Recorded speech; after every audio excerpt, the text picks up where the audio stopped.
What is up, y'all? Today another video from Arc Dragon. Today I'm going to be doing the shotgun, the Sancti Tigris. For the main reason that Sortie 3 has a specific slot for shotgun, bows, pistols, even sniper rifle specific missions.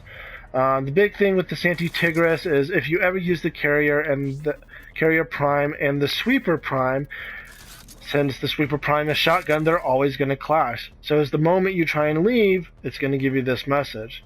Which, no, I don't want to auto-resolve because who knows what it could possibly do to my builds. So I'm going to take off the sweeper prime. I use the prime laser rifle in turn instead if I usually need to use something for that. And you can check that out in my carrier prime video. So for the Sancti Tigris, which is a syndicate weapon, I'm going to go over it real quick and then I'll show you what the damage does. So we have the prime point blank for damage, the Hell's Chamber for multi-shot, vicious spread for the more damage and more spread. Now the spread is going to affect this as much as you'd think, especially at 60%. You're still going to be able to hit those enemies, and if you're using a shotgun, you're pretty much going to be pretty close to the enemy as is.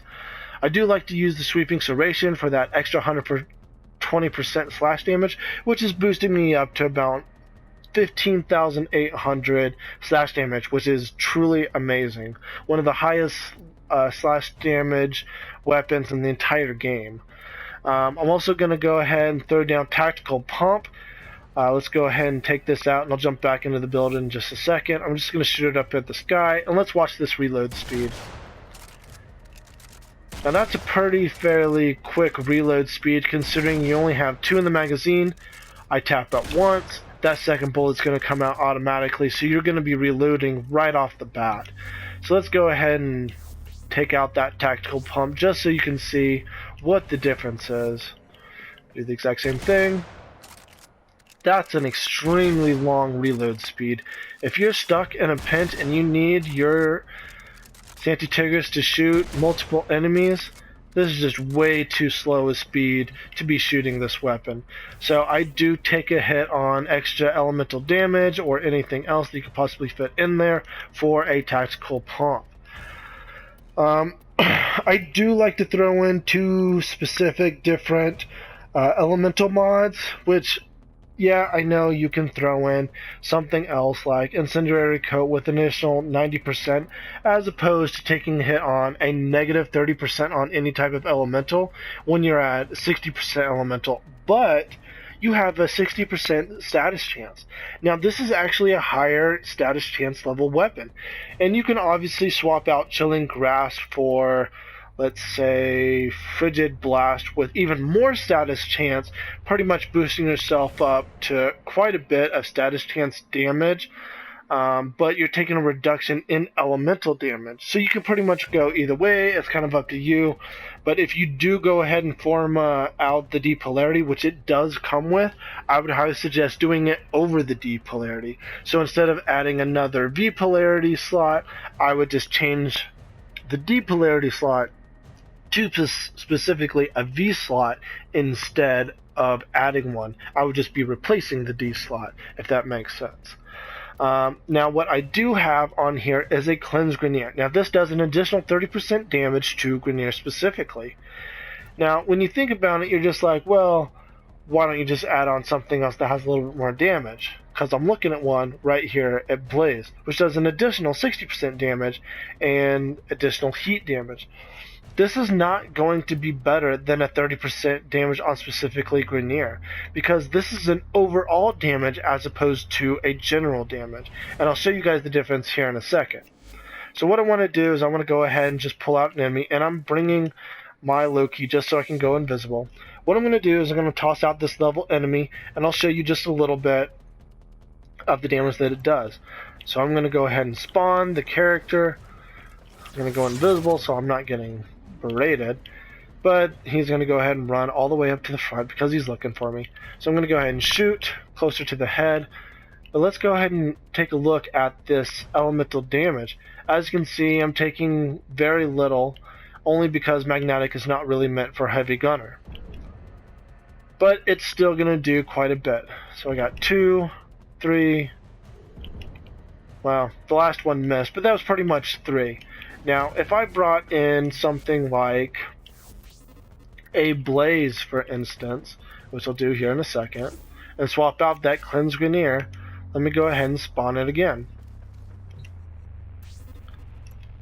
Simulate. We'll go invisible, and this time I'm just going to wait for him to come over here, because he's going to run right up into me anyways. Well, he normally does. What the Snapple? Alright, so I'm just going to go ahead and shoot here. As you can see, the heat does more damage, which is a little bit different. Shoot again at the head. Barely did anything. Shoot again at the head. Nothing. Elemental damage is just way too slow, even with the extra heat. And there you go. We got about 4 or 5 shots off, and it just didn't do the damage that you think it would do.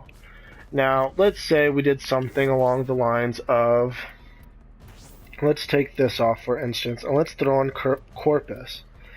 Now, as you can see, I have the deep polarity slot that I'm going to have to format out eventually anyways.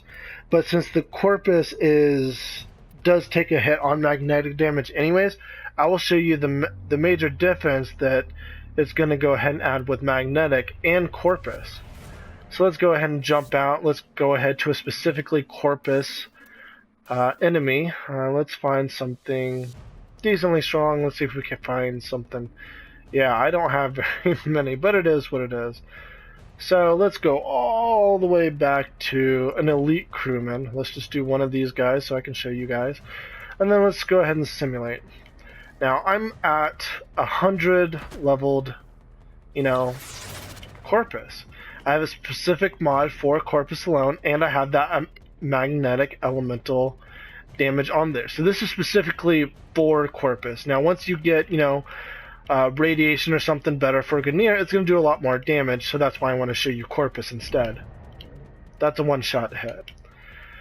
Now if you're thinking, oh well, this is a weaker enemy than the heavy Grineer, yeah, you're right. So let's go ahead and throw this up to the max at 135.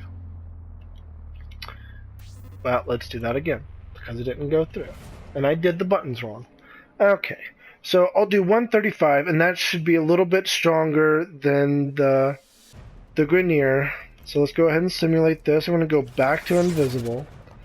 And let's go ahead and wait until this little guy just kind of chills out.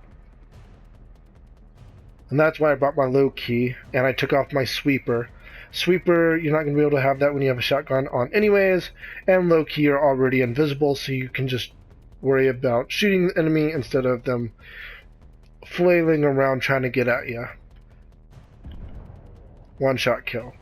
Did you see the damage on that thing? Amazing. I mean, this is specifically meant for a Grineer anyways. I'm sorry, I meant Corpus. Let's go ahead and take this off. Let's see if we can't get, 5 enemies. Let me go ahead and simulate. It's going to go invisible, and then I'm going to run up to him as fast as I can, because both these barrels is going to go off. See, I did half the damage on this enemy, and he was just a bystander. We're looking at, thousands of damage, one-shot killing on all of these, no problem whatsoever. You have that extra reload speed. Sancti Tigris is by far my favorite shotgun weapon when it comes to sortie missions. I usually bring low key for the sole purpose of going invisible. Since the Sancti Tigris is only 2 bullets in the magazine, you're looking at a complete reduction when it comes to shooting a whole bunch of enemies at once. But if you're invisible, especially with the way that I have my low key already set up, I have my hushed mod already for invisibility and intruder for hacking for the sortie, and you guys can check out that video for low key later. But that hush mod, especially when you're going invisible, you can be able to shoot the enemies and still wander around without having to deal with a whole bunch of enemies swarming you, and that's why I love the low key Sancti Tigris build on pretty much sabotage, spy, and whatever that other one is. I think that was it. But you get the drift. Something to where you have like a soul... Oh, it was rescue. That's what it was. I knew I had it in my mind. just lingering about. But that's pretty much it. I mean, when you have like a sole purpose, sole mission, low-key, Sancti Tigris, by far my favorite. I do have a Vacor Heck video out there as well. Go ahead and give that a check out. But don't forget to hit that like and subscribe button, and don't forget to check out my other videos, as I do have up-to-date information right before the Spectres of Rail update. So go ahead and check that out. Have a good one.